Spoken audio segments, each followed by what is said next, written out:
કે ગમતા માણસને તમે જોયું તો એનોય રાજીપો, મુઠ્ઠી આખી હાથમાં હતી ને પછી રેતીની જેમ તમે ખોયું તો એનોય રાજીપો, અને ખોયા પછી એકાંતમાં બેસી અને મન હાવ એકલું થઈ અને રોયું તો એનોય રાજીપો.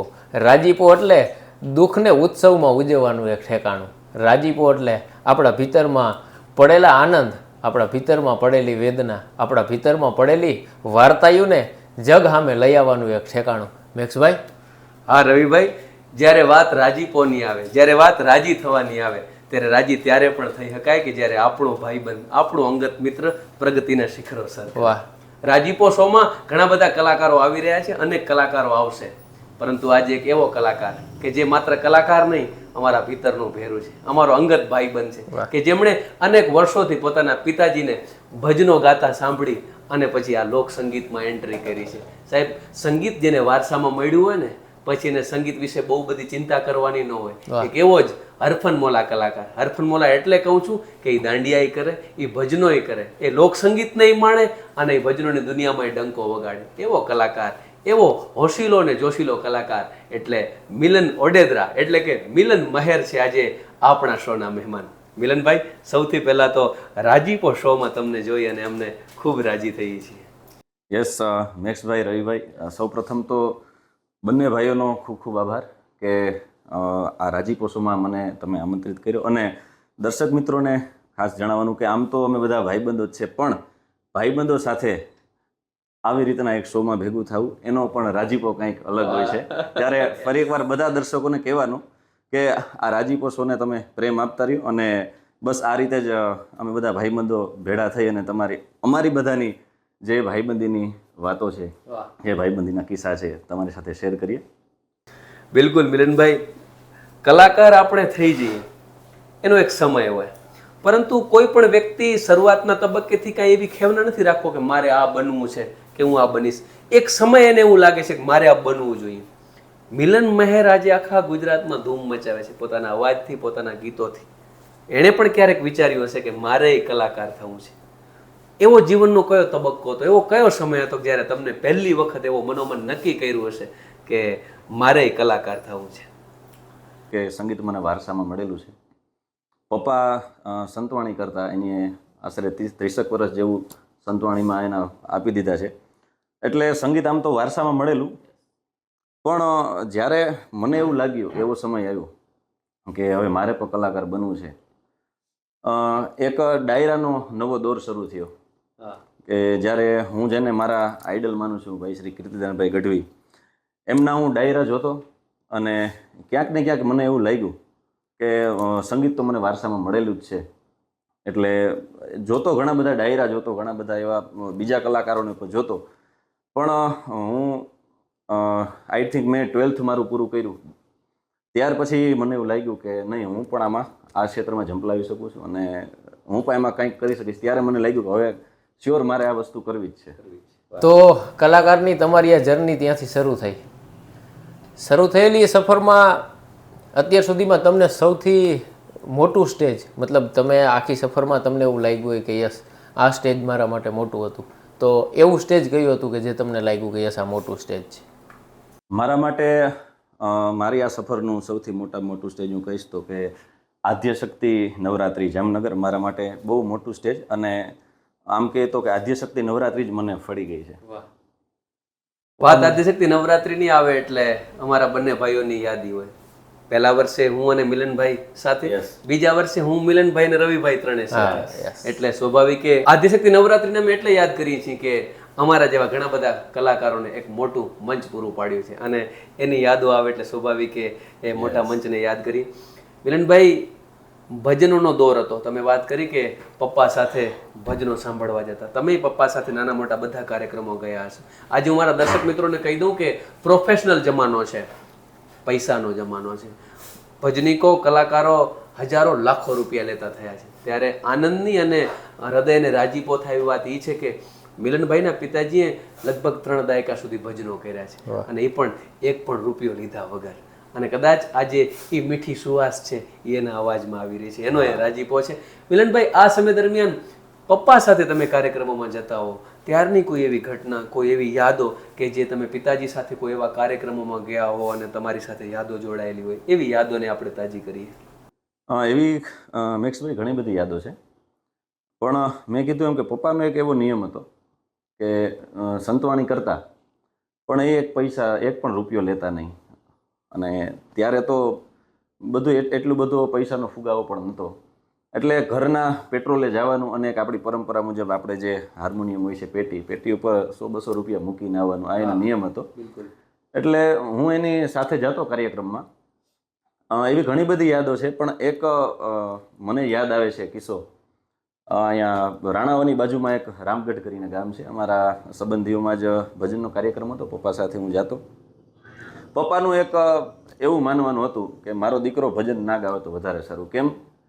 કેમ કે પપ્પાનો નિયમ હતો કે ભજનમાંથી એક પણ પૈસો લેતા નહીં, કોઈ રૂપિયો લેતા નહીં, તો કદાચ હું પણ એ રસ્તે આગળ વધી જાઉં તો ઘર કેમ ચાલે. એટલે કિસ્સો એવો છે કે મારા સંબંધીમાં જે કાર્યક્રમ હતો, પપ્પા તો એક રૂપિયો લેતા નહીં, એટલે હું એની સાથે લગભગ તો બધા કાર્યક્રમમાં જતો, પણ પપ્પા મને બહુ ગાવા ના દેતા. એને બીક હતી કે કદાચ પાછો આપ ભજન ગાવા માંડશે તો ઘર કેમ ચાલશે. એટલે ત્યારે કાર્યક્રમ હતો, રામગઢ ગામ હતું, અને પપ્પા અને અમે સ્ટેજ ઉપર ગયા. પપ્પાએ શરૂઆત કરી, એટલે મેં કીધું કે મારે પણ ગાવું છે. એટલે પપ્પાએ આમ કીધું કે હા, ના પહેલી વખત નહીં, પણ એવું ઘણી, પણ આ એક કિસ્સો મને ટૂંકમાં યાદ છે. એટલે પપ્પાએ આમ મને કીધું કે નહીં, થોડીક વાર આવે એમ. એટલે પપ્પાએ શરૂઆત કરી અને મેં 2-3 વાર એમ કીધું કે પપ્પા મારે ગાવું છે. તો મેં કીધું કે હા, થોડીક વાર આવે એમ. પછી પાછું કીધું, એટલે પપ્પા એકવાર કાનમાં મને ખીજાણા, એટલે ખબર નથી પડતી એમ. પછી અમારા જે સંબંધી હતા, આમ તો એને મામા કહું છું, અમારા નાથા મામા કરીને હતા, એટલે નાથા મામા આવ્યા ને કીધું કે છોકરાને ગાવા દે ભાઈ. લઈને કીધું કે મારે આને ભજન નથી ગવડાવવા, તમે સમજો એમ. એટલે તોય કીધું કે ભાઈ છોકરો સારું ગાવે છે, તું એને ગવડાવ. એટલે પછી એ બધાના કહેવા ઉપર પપ્પાએ મને ગાવા દીધું, ઘરે આવીને પછી ખીજાણા. એટલે આ એક એવી યાદ છે કે આમ પપ્પાને હતું, એને ખબર જ હતી કે ભાઈ છોકરો સારું જ ગાવે છે, પણ એને એક આ બીક હતી કે ભાઈ ફરી પાછું જો ભજન ગાવામાં ચડી ગયો તો પછી ઘર કેમ ચાલશે. એટલે આ એક યાદ એવી છે કે મને સ્ટેજ ઉપર પપ્પા ખીજાણા હતા એમ કે નહીં તારે નથી ગાવું. જિંદગી, લાઈફ, એને તમારે ડિફાઇન કરવી હોય ને, કે કદાચ આપણને અમુક વખતે કોઈ સવાલ કરે ને કે what is the meaning of life, કે જિંદગીનો અર્થ તમારી પાસે શું છે, તો એનો કોઈ એવો પ્રોપર કોઈ એવો જવાબ નથી કે આ ઘટના એટલે જિંદગી. તમને કદાચ એમ કહેવામાં આવે કે તમારી સફર એટલે કોઈ એવી 1 દી 2 દી 5 દી કે નહીં, તમારે 25 27 કે 30 વર્ષની આખી એક કડીઓને જોડવામાં આવે ત્યાં જિંદગી ભેગી થાય. તો એવી કેટલી તમારા જીવનમાં ક્ષણો હશે કે જેને તમે જીવી હશે, પણ એની કોઈ મેમરી નથી તમારી પાસે, એનો કોઈ ફોટો નથી, એને તમે ક્યાંય શેર નથી કરી. એવી કોઈક મેમરી બતાવો કે જે તમે ક્યાંય કેપ્ચર નથી થઈ, છતાંય તમે એ ઘટનાને, એ ક્ષણને તમે જીવ્યા છો. એવી ઘટના એક મને યાદ આવે છે કે હું જ્યારે 8થમાં હતો, 8મા ધોરણમાં, અને ત્યારે મેં જેમ આગળ વાત કરી કે પપ્પાનું તો એવી ઈચ્છા હતી જ નહીં, પણ છતાંય અમારા હાઈસ્કૂલના એક અમારા શિક્ષક હતા, એ મને બહુ પ્રોત્સાહિત કરતા કે ભાઈ તું ગા અને તું એક દિવસ આગળ વધીશ. તો હું જ્યારે 8મામાં હતો ત્યારે એક ગવર્મેન્ટ સ્પર્ધા હતી, બાળ પ્રતિભા શોધ, એટલે એમાં મેં ભાગ લીધો. અને પપ્પાની તો ઈચ્છા નથી, છતાંય અમારા શિક્ષકે એને સમજાવ્યા અને કીધું કે પપ્પાને એમ તો ઈચ્છા હતી જ, એમ અંદરથી તો એને હરખ થતો, પણ એક મેં જેમ કીધું એમ. એટલે બાળ પ્રતિભા શોધમાં મેં ભાગ લીધો. ભજન અને લોકગીત એવી 2 કૃતિ હતી, એમાં મેં બંનેમાં ભાગ લીધો. અને હું ને પપ્પા પછી ગયા, અમારે પોરબંદર તાલુકાનું ગામ છે સિમર કરીને, ત્યાં સ્પર્ધાનું આયોજન હતું. એટલે હું ને પપ્પા બંને ગયા. ત્યારે હાર્મોનિયમ કે એવું કંઈ મને ફાવતું નહીં, પપ્પાને ફાવતું. એટલે એમાં એવું હોય છે કે ભાઈ એક હાર્મોનિયમ પ્લેયર જોઈએ, એક તબલા પ્લેયર જોઈએ. એટલે ત્યારે ભજન અને લોકગીત બંને કૃતિમાં મેં ભાગ લીધેલો, અને ત્યારે મેં ભજન ગાયું અને લોકગીત બંનેમાં મારો ફર્સ્ટ રેન્ક હતો જિલ્લામાં, પોરબંદર જિલ્લામાં. ત્યારની જે પપ્પા સાથેની ક્ષણ હતી મારી, કે પપ્પા બાજુમાં હાર્મોનિયમ વગાડતા હતા, હું પાસે ગાતો હતો, અને એ જ ભજન કે એ જ ગીતમાં મારો પહેલો ક્રમાંક આવ્યો. તો એ યાદી મારા માટે બહુ મહત્વની છે. એનું કોઈ, તમે કીધું એમ કે કોઈ ફોટો નથી કે કાંઈ કેપ્ચર નથી થઈ ગયું. ઘણી વખત અમુક એવી યાદો હોય છે જે દિલમાં હોય છે, પણ એની કોઈ તસવીર નથી હોતી, કોઈ વિડીયો નથી હોતો.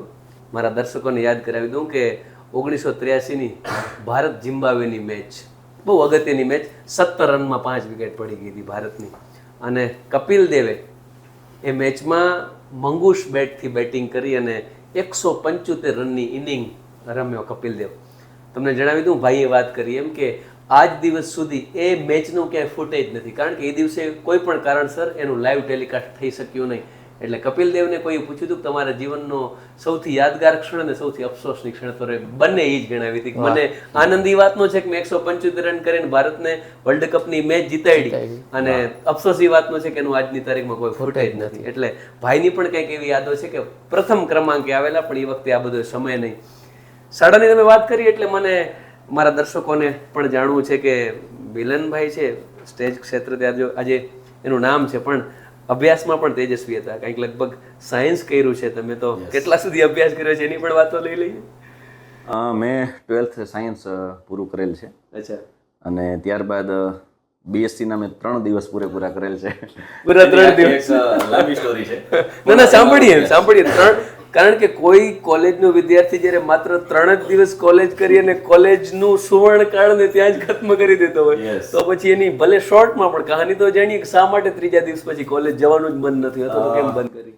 હું 10thમાં હતો ત્યારે હું એક હોસ્ટેલમાં હતો, જુનાગઢ જિલ્લામાં છે, બ્રહ્માનંદ વિદ્યા મંદિર ચાપરડા. એ હોસ્ટેલમાં હતો અને ટૂંકમાં હોસ્ટેલમાં મૂકવાનું કારણ જે હતું કે મારું મેથ્સ બહુ પાવરફુલ હતું. એટલે પપ્પાને એમ થયું કે થોડાક પૈસા ખર્ચીએ આપણે, પણ છોકરો આગળ વધે. હોસ્ટેલમાં રહી તો થોડુંક વાતાવરણ એ ટાઈપનું બને, અને હોસ્ટેલમાં મને ત્યાં એડમિશન લીધું. અને ત્યારબાદ અમારા જ્યાંના શિક્ષકો હતા એને પણ કીધું કે ભાઈ તું સાયન્સ કરજે અને તારું મેથ્સ બહુ પાવરફુલ છે. એટલે પછી 10th પૂરું કરી અને મેં સાયન્સ કર્યું. પછી જ્યારે 12thમાં હું 2nd સેમેસ્ટરમાં આવ્યો ત્યારે પપ્પાનું નિધન થઈ ગયું. પપ્પાને એક બીમારી હતી, એટલે પછી જેમ તેમ કરીને બીજું સેમેસ્ટર પૂરું કર્યું. અને ત્યારબાદ હું જ્યારે 12thમાં હતો ત્યારે મામાને ત્યાં ભણતો પોરબંદર. એટલે પછી પપ્પાના નિધન પછી હું પાછો ગામ દેવડા આવી ગયો, મારી ઉપર બધી જવાબદારીઓ આવી ગઈ. એટલે પછી હું ભણવામાં તો હોશિયાર હતો જ, એટલે બીએસસી જોઈન કર્યું પોરબંદર. અમારા ત્યાંથી 40-45 કિલોમીટર થાય. અને ત્યારે પરિસ્થિતિ મેક્સભાઈ એટલી ખરાબ કે એક તો પપ્પાની બીમારી, એના એટલા બધા ખર્ચા, અને પપ્પાની બીમારી આશરે 2 વર્ષ જેવી ચાલેલી, એટલે એટલા બધા ખર્ચા, તે મારા ભણવાના ખર્ચા, બધું ચાલતું. એ વચ્ચે પરિસ્થિતિ એવી કે હું મારા ગામથી પોરબંદર 45 કિલોમીટર થાય, ત્યાં જવાના મારી પાસે પૈસા નહોતા.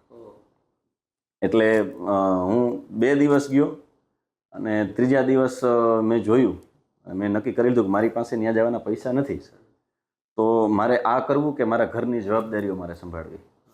એટલે ત્યારે મેં ડિસિઝન લઈ લીધું, મારું મન મક્કમ કરી, દ્રઢ કરી.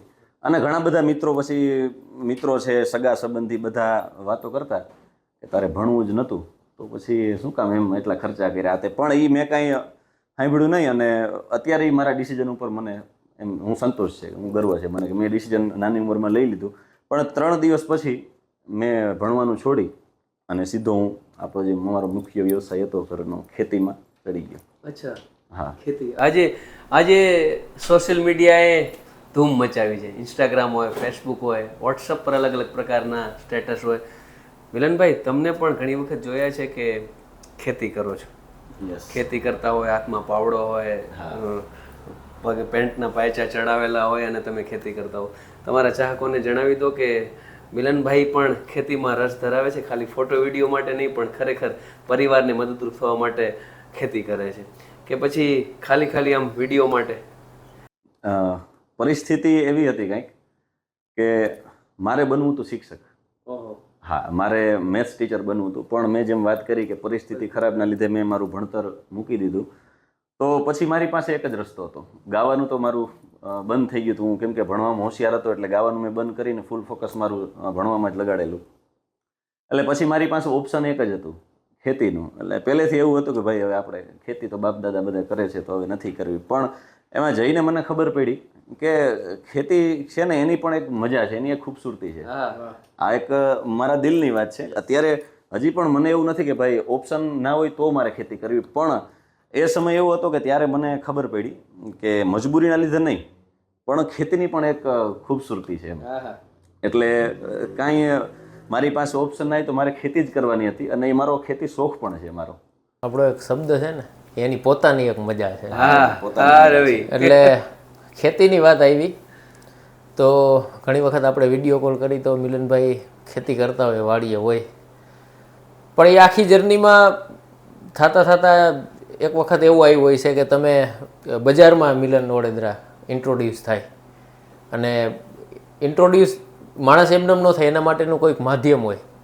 તો સોશિયલ મીડિયાનો પ્રભાવ તમારા જીવનમાં કે તમે જ્યાં છો એમાં સોશિયલ મીડિયાને કેટલું ક્રેડિટ તમે આપશો? એનો સોશિયલ મીડિયાનો શું રોલ છે? સોશિયલ મીડિયાને હું લગભગ પૂરેપૂરું ક્રેડિટ આપીશ. એનું કારણ છે કે જ્યારે કોરોના કાળ આવ્યો એ પહેલાંથી મેં મારી શરૂઆત તો ધીમે ધીમે કરી દીધી હતી, પણ શરૂઆત થતાં જ પહેલાં જ પગલે ડાયરેક્ટ કોરોના કાળ આવી ગયો. એટલે કોરોના કાળમાં મેં ઇન્સ્ટાગ્રામ અને ફેસબુકમાં લાઈવ થવાનું શરૂ કર્યું.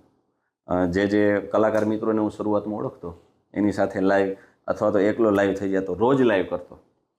અને ત્યારે કંઈ એટલા બધા ફોલોવર્સ પણ હતા નહીં. ત્યારે મારી પાસે સારો મોબાઈલ પણ નહોતો કે જેનાથી હું લાઈવ થઈ શકું, જેમાં સારું મારો ફેસ આવે કે XYZ. એટલે મારો એક નાનપણનો મિત્ર, અમે 6ઠા ધોરણથી હારે ભણતા, એનો હું ફોન લઈ આવતો લાઈવ કરવા માટે. પછી કોરોનામાં એવો દોર હતો કે ડેટ પણ આવતી અને કલાકારો પણ આવતા, પણ ખાલી પૈસા જ ના આવતા એમ. એટલે લાઈવ કરતા બધા, પોસ્ટરો પણ આવતા.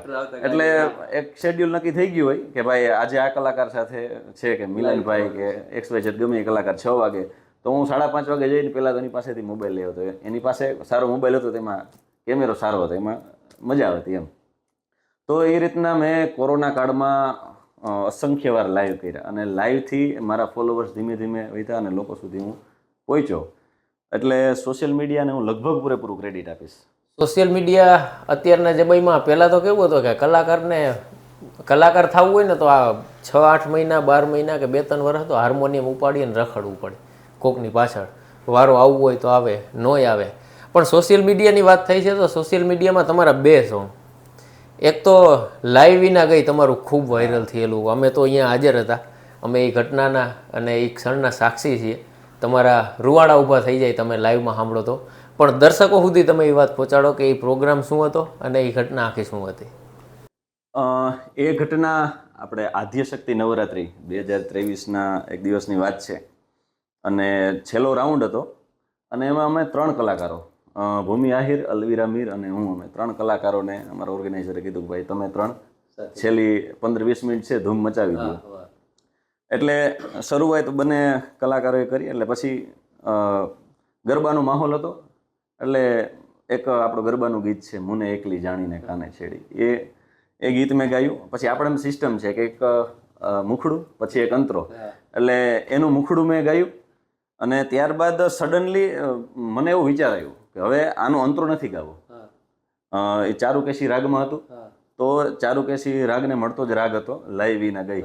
તો આજુબાજુમાં એટલી બધી ઓડિયન્સ અને સારો એવો રિસ્પોન્સ એનો, તો મને એમ થયું કે હું જે મને ગમતા ગીતો છે કે જેમાં મારી સ્પેશિયાલિટી પણ છે એમાં એ કંઈક રજૂ કરું. એટલે સડનલી મને આ ગીત યાદ આવી ગયું કે એ જ રાગમાં છે, એ જ માહોલનું છે. એટલે એ ગીત ગાયું, અને કોઈને એક્સપેક્ટેશન નથી, કેમ કે આગળનું મેં ગીત ગાયું તો ગુજરાતી, અને ડાયરેક્ટ પછી બોલિવૂડનું સોંગ, એટલે કોઈને એક્સપેક્ટેશન નથી. ને જેવું જ મેં ગાયું એટલે સૂર પણ લાગી ગયો, અને સાથે મારા 2 કલાકારો તો એની પણ દાદ મળી, અને સાથે સાથે બધી ઓડિયન્સની પણ બહુ જબરજસ્ત દાદ મળી. અને કુદરતી ત્યારે નીચે અમારા એક મિત્ર ઊભેલા, એનો કેમેરો ચાલુ હશે, મેં તો કીધું નહોતું કે ભાઈ રેકોર્ડ કરજે, એટલે એનો કેમેરો ચાલુ હશે અને આ મોમેન્ટ એની કેપ્ચર કરી લીધી. ને પછી અમે રૂમે ગયા આપણે હોટલે, અને એની વિડીયો બતાવી. મેં કીધું કે હા સારો છે એમ, કે હું ગાતો એટલે સારો છે એમ, કેપ્ચર સારો થયો એમ, નીચેથી આવ્યો હતો. એટલે પછી બીજા દિવસે સોશિયલ મીડિયામાં ચડાવ્યું અને વાયરલ થઈ ગયો. એ ગીત તમે બધાએ માણ્યો હશે સોશિયલ મીડિયાના માધ્યમથી, ઇન્સ્ટાગ્રામમાં રીલે ધૂમ મચાવી છે.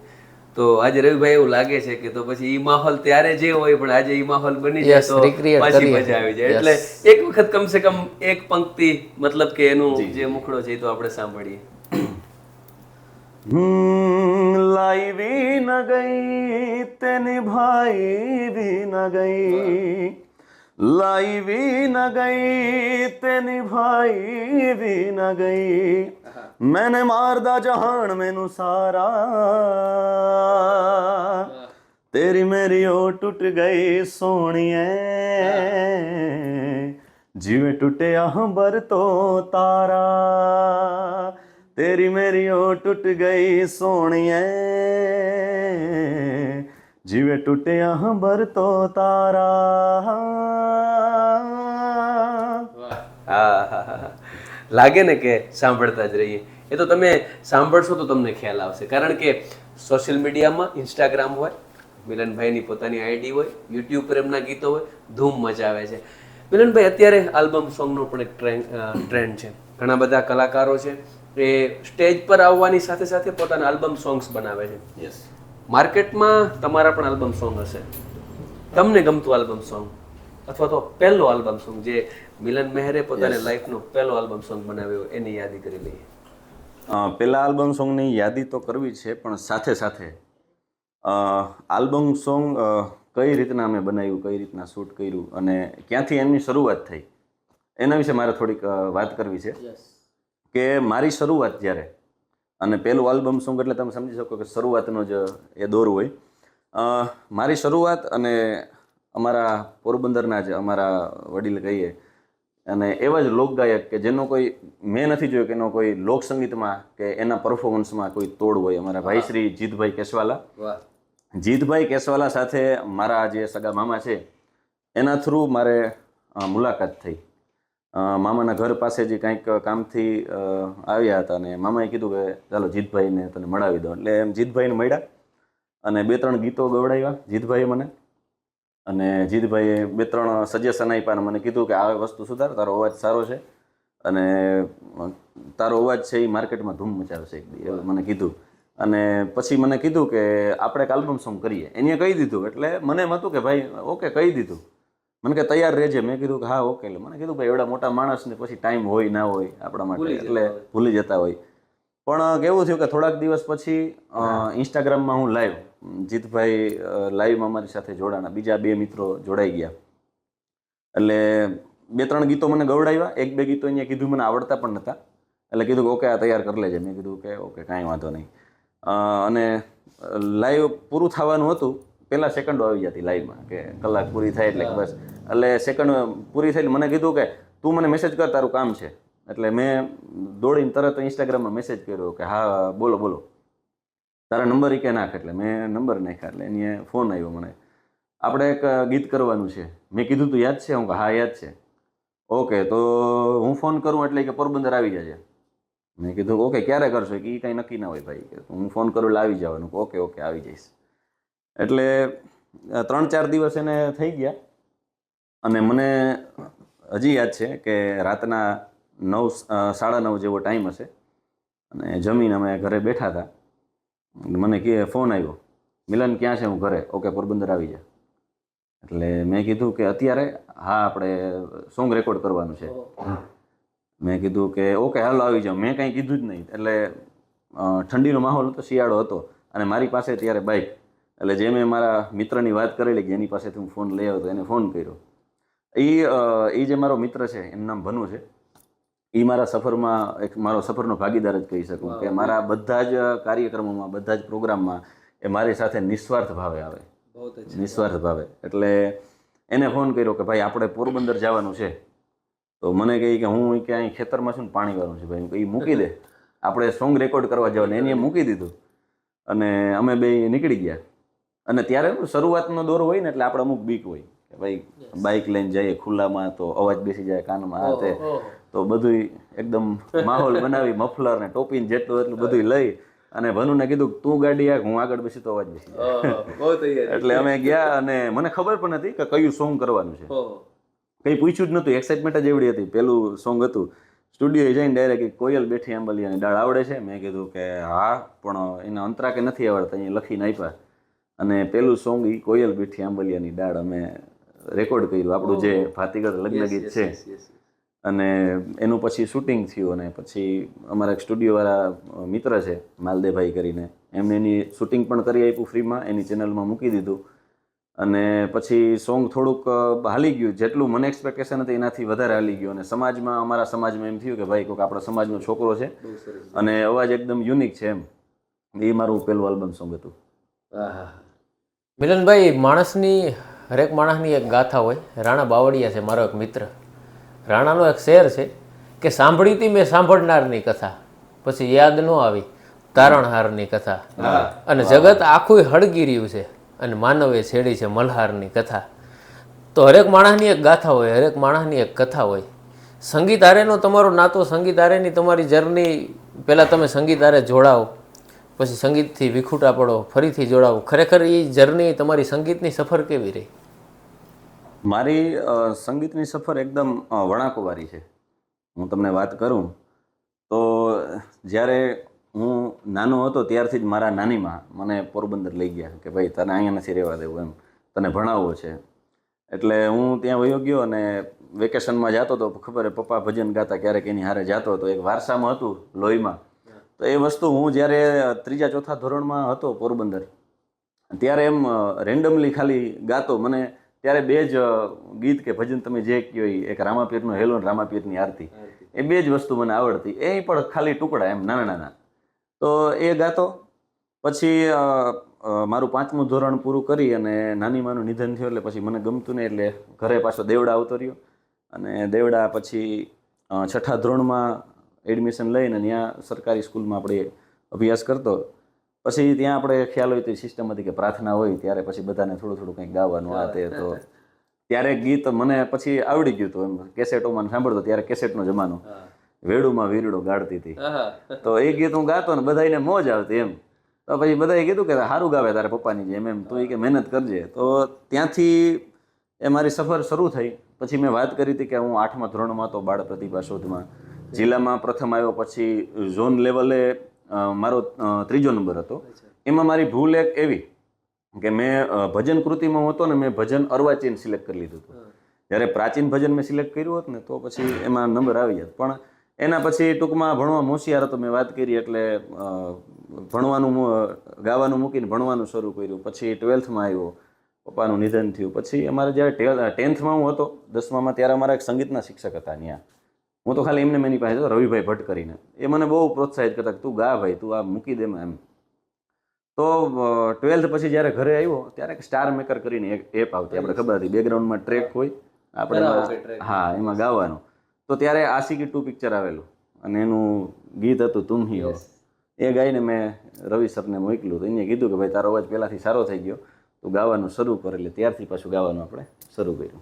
આ સમય દરમિયાન એક એવી ઘટના પણ બની કે રવિભાઈ વાત કરી કે સંગીતની સફર કેવી હતી.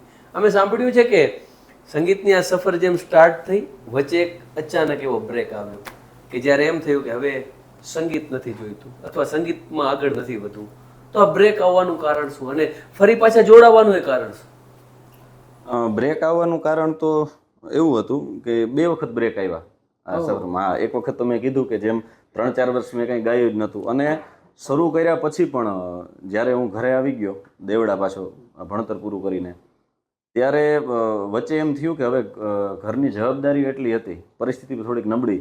એટલે હવે મારે ખેતીમાં ધ્યાન દેવું કે સંગીતમાં ધ્યાન દેવું. એ સમય પહેલા તમે કોઈ ડાયરા કર્યા હતા અને બ્રેક આપ્યો હતો કે શીખતા હતા ને જેમ થયું? ના, હું રેન્ડમલી એમ ડાયરા તો કરવાની મનાઈ હતી, ઘરેથી પપ્પાએ જ ના પાડી હતી. એટલે બસ એમને એમ ગાતો, ઘરે ગાતો, ક્યાંક ગામમાં એવો કાર્યક્રમ હોય તો ગાઈ લેતો, છુપાઈને પણ ગાઈ લેતો, એવું બધું હતું. તો એ પછી આ રીતનું એમ થયું કે ભાઈ હવે ઘર સંભાળવું કે ગાવું આપણે, કેમ કે ટાઈમ તો બંનેમાં આપવો પડે. પણ એ બધું થતાં પણ ધીમે ધીમે પાર પડી ગયા આપણે. તો તમારી આ સફરમાં તમે એમ કીધું કે અચાનકથી તમારા ઉપર જવાબદારી આવી જાય અને તમારે સંગીતમાં જવું પડે. તો એ જવાબદારી આગળ જતાં તમારા ઉપર ફૂલી છે અને છેલ્લે આખા ઘરની જવાબદારી તમારા ઉપર આવી છે. તો મિલન મહેર એક સારો કલાકાર છે કે મંચ ઉપર હોય તો એ મંચને સંભાળીને ઊભો હોય એટલો આપણને વિશ્વાસ હોય. કારણ કે આપણે હારે બહુ પ્રોગ્રામ કર્યા, આપણે હારે રિયેલા છે, એ ઉપરથી હું કહી શકું. પણ પરિવારમાં શું રોલ છે તમારો? પરિવારમાં તો જ્યારથી મેં ઘર સંભાળી લીધું, ખેતી સંભાળી લીધી, ત્યાર પછી એટલે કે પપ્પાના નિધન પછી, એના સ્વર્ગવાસ પછી ઘરમાં મારો રોલ તો એક જે મેન સભ્યનો હોય એ જ મારો રોલ છે કે ઘરનું બધું મારે જ જોવાનું. ક્યાંક વ્યવહાર હોય, વ્યવહારમાં મારે જવાનું. ક્યાંક બહાર જવું હોય, આપણું કુટુંબ છે, આપણા સંબંધીઓ છે, આપણા મિત્રો છે, મારું કામ છે, ખેતી છે, એ બધા જમાં મેઇન રોલ મારો જ હતો. એટલે થોડુંક બહુ અઘરું પડેલું એ સમયે. મિલનભાઈ, ઘણી વખત આપણે કાર્યક્રમોમાં જતા હોય ત્યારે અવનવી સલાહ મળતી હોય, તો ક્યારેક ક્યારેક વાહવાહી પણ મળતી હોય, તો એવી કઈ બેસ્ટ કોમ્પ્લિમેન્ટ છે જે મિલનભાઈને ગમતી હોય? ના યાર, ખરેખર અમુક ભાઈબંધોએ આપણને એવી બેસ્ટ કોમ્પ્લિમેન્ટ આપી છે કે સાંભળીને યાદ કરીને વારંવાર રાજી થઈ જઈએ. કોમ્પ્લિમેન્ટો તો એ બધી ઘણી બધી છે, પણ એક જે મારા માટે કહેવાય કે આપણે શું કહીએ કે ભાઈ એક બેસ્ટ કોમ્પ્લિમેન્ટ હતી મારા માટે, એ આદ્યશક્તિ નવરાત્રિ દરમિયાન મને મારા ભાઈબંધે આપેલી. અને એમનું કહેવાનું એવું હતું કે તું મહેનત કરજે મિલન, એક દિવસ તારે હે ને તારીખ હોય કંઈ ખાલી નહીં હોય, અને માણસો કહે છે કે ભાઈ આ એક તારીખમાં કંઈક કરી દો. એ ભાઈબંધ કોઈ નહીં પણ મારા ભાઈ રવિભાઈ આહિર એટલે કે બિરાદર. પણ એ વાતને હું સુધારું મિલનભાઈ, કે લગભગ આ વાત જે થઈ ને ત્યાં આપણે એકબીજાને ઓળખતા નહોતા. મારે ફોલોવર હતા 600-700, કદાચ હું ભૂલતો ન હોઉં તો. તમારે હતા 200-300 લગભગ. મને ખબર નહોતી મિલન મેર એટલે કોણ, અને મને કોઈ ઓળખતું નહોતું, કેમ કે મારું પ્રાઇવેટ એકાઉન્ટ હતું. હું કોઈ દી રીલ બિલ બનાવતો નહીં. રીલ તો મને ભાવેશભાઈએ રવાડે ચડાવ્યું, ભાવેશભાઈ વાવડી, એટલે મેં ચાલુ કર્યું.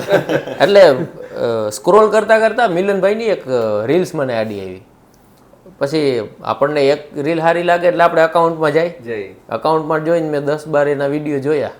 એટલે મેં એને મેસેજ કર્યો કે ભાઈ તું આમનામ ચાલુ રાખજે તો તું 3-4 વર્ષમાં લગભગ તારો કોઈ વળ્યો નથી.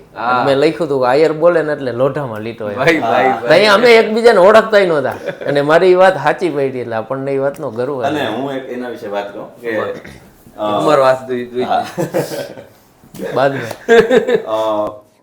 એ જ્યારે અમારે ઇન્સ્ટાગ્રામમાં આપણે હતું ને, ઇન્સ્ટાગ્રામમાં ચેટ થઈ ને ત્યારે મેં જોયું કે મને એમ કીધું કે ભાઈ આયર બોલે એટલે લોઢામાં લીટો, આ વાત થઈ. એટલે મેં જોયું કે આ ભાઈ કોણ હે એમ. તો એમાં રવિ આહિર ગજડી એવું ને 600-700 કંઈક ફોલોવર. એટલે મેં એટલું બધું કંઈ સિરિયસ લીધું નહીં. અને એના થોડોક ટાઈમ પછી જ મેં એક પોસ્ટર જોયું, એમાં આપણે ભાવેશ આહિર, આપણે ભાવેશભાઈ રામ, પછી 1-2 બીજા કલાકારો, અને મને 2 ચહેરા યાદ છે, એક ભાવેશભાઈ અને એક રવિભાઈ, રવિ આહિર ગજડી. મેં કીધું કે આ એક જ મિનિટ. એટલે પાછો હું મેં જોઈને સર્ચ કર્યું, લગભગ હું આ માણસ સાથે જ મારે વાત થઈ હતી. અને ત્યારે જોયું તો ફોલોવર કંઈક 100K ની ઉપર. એટલે મને તો થોડીક વાર વિશ્વાસ ના આવ્યો. એટલે પાછો હું ચેટમાં ગયો અંદર ને જોયું તો એ જ શબ્દો. એટલે પછી મેં મેસેજ કર્યો કે ભાઈ તમે તો પછી તમે ફીલ કરી શકો કે કેવી પરિસ્થિતિ હતી એમ. પછી ફરી અમારે વાત થઈ ને ધીમે ધીમે ભાઈબંધી થઈ. પછી ભાઈબંધી થઈ, અને એ જમાવટ તો એવી થઈ કે અમે હારે નવરાત્રિ કરી, હારે ફર્યા, હારે રખડા. મિલનભાઈના ઘરે 2-3 દી ધામો નાખી દે. પોડકાસ્ટ તો વિધિવત કરવો પડે ભાગરૂપે કે બધાય સુધી એની ગાથાને એની વાર્તા પહોંચાડીએ. બાકી બહુ મસ્ત ટાઈમ હારે સ્પેન્ડ કર્યો છે. તો તમારા જીવનમાં મિલનભાઈ ભાઈબંધોનો શું રોલ રહ્યો છે? ભાઈબંધોનો રોલ મારા જીવનમાં તો શું કેવું હોય ભાઈબંધ વિશે? તો કે ભાઈબંધ વિશે તો એક કે મિત્રોની તમે હારે ઉજવેલી એક યાદગાર એવી ક્ષણ કે જેને તમે કોઈ દી ભૂલી નહીં શકો. મિત્રોની હારે એવી ઘણી બધી ક્ષણો છે કે આપણે એને ભૂલી ના શકીએ. એક જે બહુ યાદગાર ક્ષણ છે એ આપણે બધા જાણીએ છીએ, પણ દર્શક મિત્રોને હું ખાસ કહેવા માંગીશ કે T20 વર્લ્ડ કપ, જે લાસ્ટ T20 વર્લ્ડ કપ હતો, India versus south Africa final. અને અમે બધા મિત્રો, અમે હતા, રવિભાઈ હતા અમારી સાથે, મેક્સભાઈ, પછી આપણે અમરેલીથી કિરીટદાન ગઢવી, પછી કિરીટદાનની મહેમાન ગતિમાં ભાવેશભાઈ આહિર વાવડી, અમારા ભાણેજ, એમ બધા ભેગા હતા. અને આપણે આઈ થિંક ક્યાંક જમવા ગયા હતા બહાર, દાલ બાટી ખાવા માટે ગયા. અને મેચ અમે જોતા હતા, અને બીજી ઇનિંગમાં ઇન્ડિયાની બોલિંગ હતી અને અમે બધા જોતા હતા. પછી એક સમય એમ થયું કે હવે મેચ આપણા હાથમાંથી નીકળી ગયો. અને મેક્સ આહિરને તમે ઓળખો જ છો કે ભાઈ પૂર્વ ક્રિકેટર રહી ચૂક્યા છે, છતાં પણ એને એમ હતું કે હવે આપણા હાથમાંથી મેચ વહી ગયો. પણ મને ક્યાંક હતું, એક હંમેશાથી મારો એવો પોઝિટિવ એપ્રોચ રવિભાઈ રહ્યો છે કે હું છેલ્લે સુધી એમ મને હોય કે ભાઈ હજી હાથમાં છે. 30 બોલમાં 30 જોઈતા હતા આપણે જાણો છો, ત્યારે એમણે જેવું કીધું હતું કે નહીં થાય રન એમ. મિલનભાઈનો બંધ કરી નાખ્યો. એક પોઈન્ટ નોટ કરો તમે કે મિલનભાઈનો પહેલેથી એવો એપ્રોચ રહ્યો છે, છેક સુધી કે આશા નથી મૂકતા. યસ. તો એ તો કોન્સેપ્ટ બહારની વાત છે, પણ હું પાછો એ વાત ઉપર આવું કે મેક્સભાઈને પણ એમ હતું અને બીજા એક બે મિત્રોને કે હવે મેચ હાથમાંથી ગયો, પણ મને ક્યાંક ને ક્યાંક એમ હતું કે હજી જોઈએ એમ આઉટ કરવા માટે એક દડો જ કાફી છે, એક પ્લેયરને આઉટ કરવા માટે. એવો પહેલેથી એમ ઓનેસ્ટલી મારો એપ્રોચ છે. તો ધીમે ધીમે જેમ મેચ આગળ વધતો ગયો પછી ડેવિડ મિલરનો કેચ સૂર્યકુમાર યાદવે જે ઇમ્પોસિબલ કેચ હતો એ કેચ એની કેચ, હા, તો એ થયું બધું અને છેવટે ઇન્ડિયા મેચ જીતી ગઈ. ને અમારા બધા હજી મારી પાસે વિડીયો ક્લિપ પણ છે, બધા મિત્રોને એટલો રાજીપો રોહિત શર્માનો એ જે ધરતી માતાને એને ચૂમવું, તિરંગો હાથમાં લેવો, બધી એ જે મિત્રો સાથેની ક્ષણ હતી અનફોર્ગેટેબલ. અમારા વિડીયોગ્રાફરને પણ કહીશું ચોક્કસ નરેશભાઈ ગોજીયાને કે શક્ય હોય તો મિલનભાઈ પાસેથી ક્લિપ લઈને ચલાવે કે અમારી યાદગાર ક્ષણ આપજો. તો ભાઈબંધોની વાત થઈ છે મેક્સભાઈ, તો મિલનભાઈને આપણે છે ને એક ટાસ્ક આપીએ કે આપણે એક ભાઈબંધનું નામ કહેવાનું. વાહ. અને મિલનભાઈ ભાઈબંધ વિશે કહે કે એ ભાઈબંધ વિશે એ શું વિચારે છે. વાહ વાહ, કઈક નવું. બિલકુલ સાચી વાત છે. જે આપણે એવા મિત્રોના નામ લઈશું જેમની સાથે આપણે હમણાં તાજેતરમાં જ કામ કર્યું હોય નવરાત્રી દરમિયાન અને સાથે રખડ્યા હોય. હું મારા દર્શક મિત્રોને એટલું ચોક્કસ કહીશ કે અમે એવા કલાકારો છીએ કે અમને કલા સાથે જેટલો પ્રેમ છે એટલો જ પરસ્પર પ્રેમ છે. અમે લગભગ એવા કોઈ 2-3 મહિના નથી જવા દેતા કે 3 મહિનામાં મારું કોઈ સ્નેહ મિલન ન હોય. અમે રવિ બિરાદર, મિલનભાઈ મહેર, ભાવેશ આહિર વાવડી, કિરીટદાન ગઢવી, કશ્યપભાઈ દવે અને આર.કે. સાઉન્ડ, અમારી આખી ટીમ છે એ સાથે મળી અને 3 મહિને એક વખત સાથે મળીને આનંદ કરી. આ મિત્રો સાથે જ જો આપણે મિત્ર વિશે કંઈક તમે વિચારતા હો એવા શબ્દો, કેવી વાત તમારે કહેવાની છે, એક પછી એક નામ અમે બોલતા જઈશું. અને ભાઈબંધો વિશે મિલન મહેર શું વિચારે છે ટ્રાય કરી લેવાની છે. પહેલા જ આપણે શરૂઆત કરી મોવડીથી. હા, ભાવેશભાઈ આહિર વાવડી. ભાવેશભાઈ એટલે આપણે ભાવેશભાઈને જોઈએ એટલે એક વસ્તુ વડીલ મગજમાં આવે, એના અમુક અનુભવો. અને ભાવેશભાઈ, હા, ભાવેશભાઈને હું આપણા રાજીપો શોના માધ્યમથી કહું કે ભાવેશભાઈને જોઈએ એટલે આપણે, અને એની હંમેશા એવો પ્રયત્ન હોય કે આપણા બધા મિત્રો છે એનો એક સિતારો આવે, આગળ વધે. એટલે ભાવેશભાઈનું એ છે. વાત કરીને એટલે વચ્ચે જ લઈ લઉં કે ભાવેશભાઈનો વિચાર હંમેશા ભાઈબંધોની પ્રગતિનો હોય. એનું એક ઉદાહરણ રવિ બિરાદર. જ્યારે રવિની રીલ્સ ક્યાંય ન હોતી ત્યારે ભાવેશ વાવડી એને વારંવાર કે રવિ તારા અવાજમાં કંઈક જુદો જાદુ છે, તું રીલ બનાવ. આગળ વધીએ. આ બધા વાતો કરીશું ઘણી બધી, પણ કલાકારો કિરીટદાન ગઢવી. કિરીટદાન ગઢવી કિરીટદાન ગઢવી એટલે એમ આમ તો અમે બધા એના 2-3 હુલામણા નામ પાડેલ છે, પણ એમાં બધું કિરીટદાન ગઢવી એટલે શું કહેવાય, ચોકલેટી બોય, હેન્ડસમ હીરો. અમે એ રીતના એને જોઈએ છે. યસ. નેક્સ્ટ પાંજો ભા, પાંજો પીર, કશ્યપ દવે. દાડો કશ્યપભાઈ એક એવું વ્યક્તિત્વ છે, એ અમુક એવા ચહેરા, અમુક એનો ફેસ કટ જ એવું હોય કે એ કદાચ ગમે એવું ડ્રેસિંગ કે આ તે કરે ને તો એ પ્રોફેશનલ લાગે, અને આપણે ગમે એવું પ્રોફેશનલ ડ્રેસિંગ કરીએ તો આપણે દેશી જ લાગે. એટલે એકદમ પ્રોફેશનલ માણસ અને મજાનો માણસ, બધાથી ભળી જાય પણ multi talented personality. Multi talented. Yes. એક દર્શકોને જણાવી દઉં જે લોકો કશ્યપભાઈને ઓળખતા હોય, એ માણસ જોવામાં જેટલો સોફિસ્ટિક સોબર લાગે ને, સામેની ડિક્શનરી એટલી દેશી અને એટલી ગામડાની છે ને કે તમે એની યારે વાત કરો તમને એમ થાય આખો દિયાનાર વાત જ કરી રાખે. એટલો મસ્ત મીઠી બોલીનો માણસ એમ. યસ દાડા, સો વી આર રિમેમ્બરિંગ યુ. અને યાદ એટલા માટે કરી રહ્યા છીએ કે you are in our heart. અને તમને અમે ઇન્વાઇટ કરવાના છીએ. બિલકુલ, ટૂંક સમયમાં અમારા અલગ અલગ એપિસોડમાં કશ્યપ દવે પણ ચોક્કસથી આવશે અને તમને બધાને રાજી કરશે. નેક્સ્ટ વન એન્ડ ઓનલી રવિ બિરાદર. રવિભાઈ, શું કહેવું એના વિશે, તમે બધા જાણો જ છો, કોઈ પરિચયના મોહતાજ નથી, પણ મારો પોતાનો પર્સપેક્ટિવ રવિભાઈ માટે એવો છે કે કદાચ 21મી સદીના નવા ફિલોસોફર બની શકે. આજે એની રીલો યાર એવી ધૂમ મચાવે છે ને, લોકોને એમ જ લાગે કે એ માણસ તૂટી ગયો છે, એ માણસ છે ને બહુ ઘવાઈ ગયેલો માણસ છે. હકીકત જુદી પણ હોઈ શકે, પણ એના અવાજમાં પણ એક વાત છે રવિભાઈ વિશે કે એમના ખાલી વખાણ કરવા માટે નથી, બધા કહે છે, પણ એના અવાજમાં ખરેખર એક અલગતા છે, એક અલગ રીતે નીખરી આવેલો અવાજ, જાદુ છે અવાજમાં, એમ કહી શકીએ આપણે. યસ એન્ડ ભાઈ શ્રી મેક્સભાઈ વિશે મેક્સ આહિર વિશે હું એટલું કહીશ કે એની પાસે જે યુનિકનેસ છે એ યુનિકનેસ મેં અત્યાર સુધીના એક એન્કરમાં જોઈ. લાઈવનેસ એડ કરો. લાઈવનેસ પણ છે, યસ. પણ એની જે પોતાની શૈલી છે બોલવાની કે રજૂ કરવાની, પોતાની એક બોલવાની ઢબ છે, એ એવી યુનિકનેસ મેં હજી સુધી એક એન્કરમાં નથી જોઈ.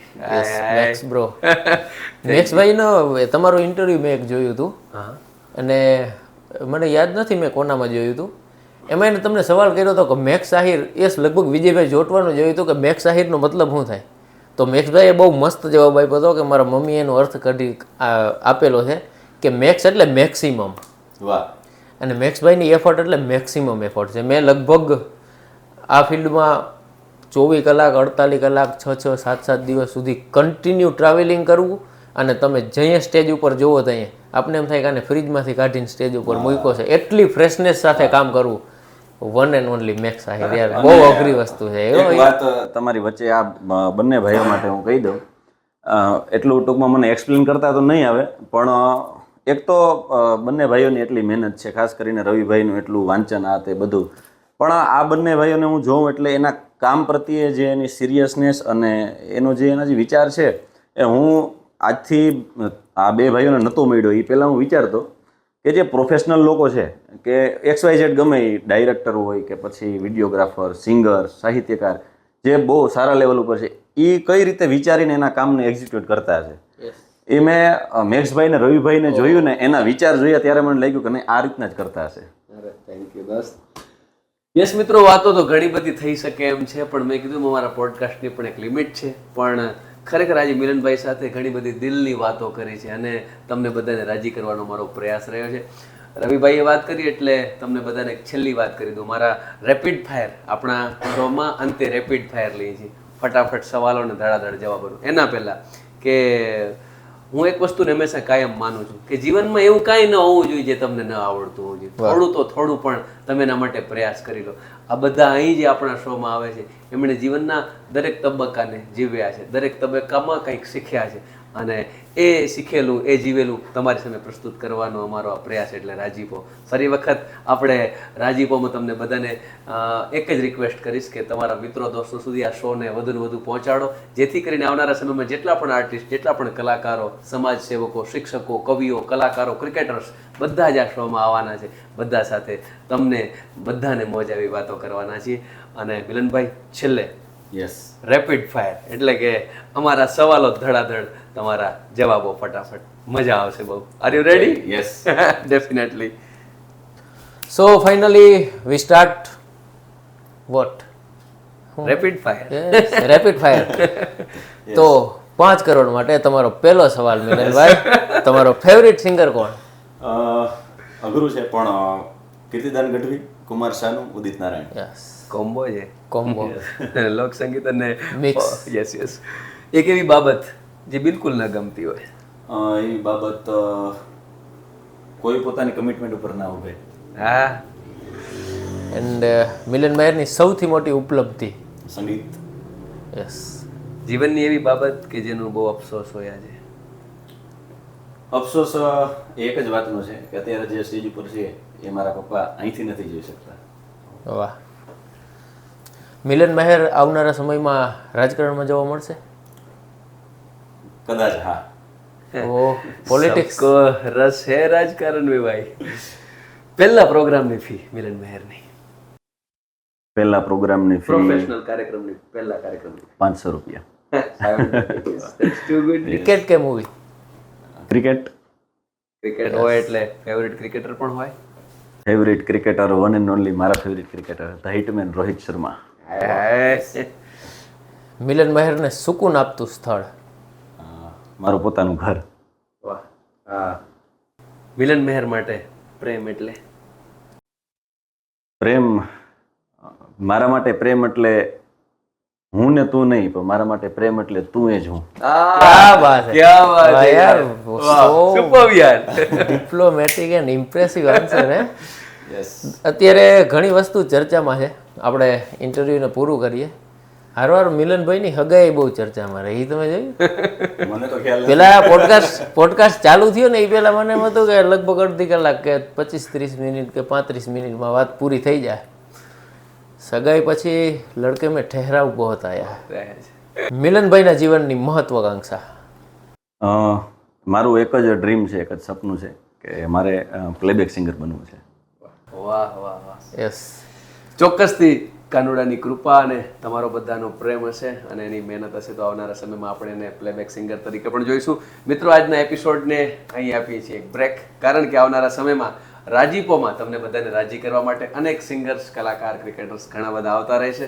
બસ તમે આવો જ પ્રેમ આપતા રહો, મોજ કરતા રહો, આનંદ કરતા રહો, તમારી આજુબાજુ સફાઈ રાખો, સ્વસ્થ રહો, મસ્ત રહો, તંદુરસ્ત રહો અને હા, જોતા રહો રાજીપો, ધ શો ઓફ ઇમોશન. લાગણીઓ પણ છે, પ્રેમ પણ છે અને હા, જેમણે પ્રગતિ કરી છે એની ગાથા પણ છે. જય શ્રી કૃષ્ણ.